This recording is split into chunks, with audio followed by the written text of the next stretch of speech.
Alright YouTube, today we're going to do an unboxing and review of the Husky 12 volt 3/8 inch electric ratchet.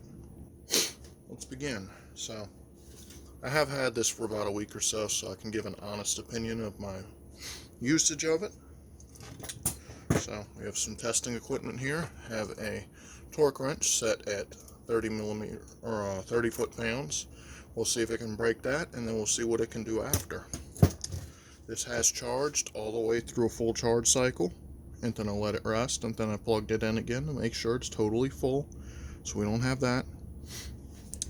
And go ahead and unbox it. This is how it comes in the box. This is in plastic wrap, and then you get an instruction manual, which I'm going to go over here to the technical specs. And there, see, it says it's rated for 30 foot-pounds. So we're going to test that. Otherwise, it's just, here to collect silverfish over years. Here's your charger. And here is the actual ratchet. It's got a pretty good bit of weight to it. Feels heavy. Nice metal feel to it up front. Rubber's got that. Back end's got that rubber that feels like if you get some brake clean or brake fluid on there, it's going to start peeling. But if you see while it's running, those little lights that shows you the battery, I literally just charged it. It's already showing 75%. Here we have a lock and unlock, so you can't press it then. Let's open the press. Forward and reversing screw up here. So we're going to go for reverse. No, we're going to go the other way. We'll set the torque with the torque wrench. But that's all there is to see it. I'm not really a fan of there not being anything to cover up the charging port.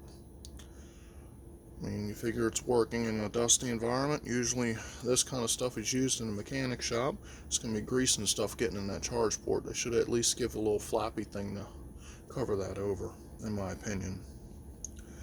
Otherwise, it feels sturdy. Like, it doesn't have much flex to it. I have used it once to change an alternator on a Suburban, and that worked pretty well. It does feel a little stiff here in the front end, but that's to be expected. It's a brand new tool. It'll wear in over time, I'm sure. So, enough looking at it. Let's see what it can do. Alright, we're set up here with the vise. 14mm stainless bolt clamped in there, nice and tight. I don't have it all the way tight. It does have a nylock on the nut. Just to be sure. See if we can focus on this. Maybe. It's set for 30 pounds, if you can see that there. So I'm going to go ahead and tighten this guy down.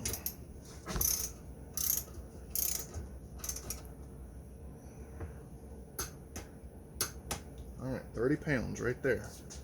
Now, with our cordless ratchet, we're going to see if it can break that loose. Set it for reverse. Nope.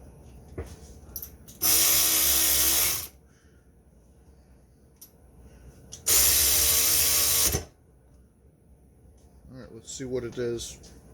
I go to break that loose. Let's see if it's close to 30 pounds, if it clicks. Because it wouldn't break it loose. Now granted, we have a nylock nut on there. Let's see, torque wrench is still set at 30. See if it'll click when I go to loosen it. Nope. So we're under 30 for tightening.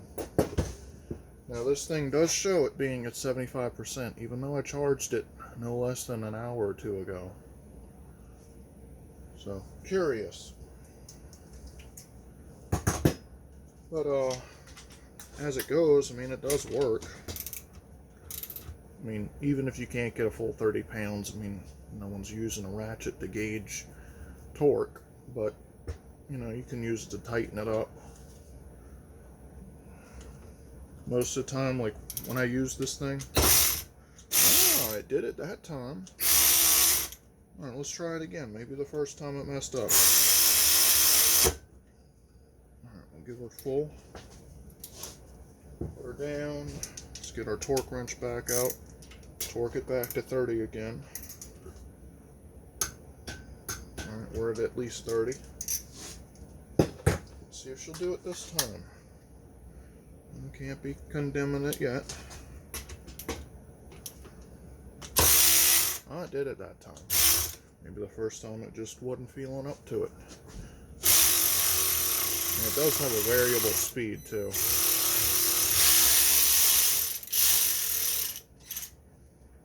Here we are. You know, no harm done to the fastener. So, it did it the second time, the first time it didn't. And it is still showing 75%, so I haven't run through a cycle to where I've decharged it, or not decharged it, depleted the battery all the way yet. But, yeah. So, it will break at least a 30 foot-pound bolt loose. Comes with a charger. Let's say in the end, this rubber ain't gonna last. As soon as you get any kind of solvent on it, the rubber's gonna start peeling. The Chinese silver, it's gonna peel or chip off or rust not long. Same with this black oxide. And then this charging port, I think, is gonna be the demise of this tool. When it starts getting crap built up in there, there's gonna be no way to get it out because I don't have like little tweezers or nothing that'll get in there, and it'll end up messing the port up. So it's a good hobby tool. You could use it commercially, you know, for business, but be expecting to replace it pretty often because I don't see it putting up with stress that much. But yeah, so if you liked the video, comment, rate, subscribe. Have an awesome day.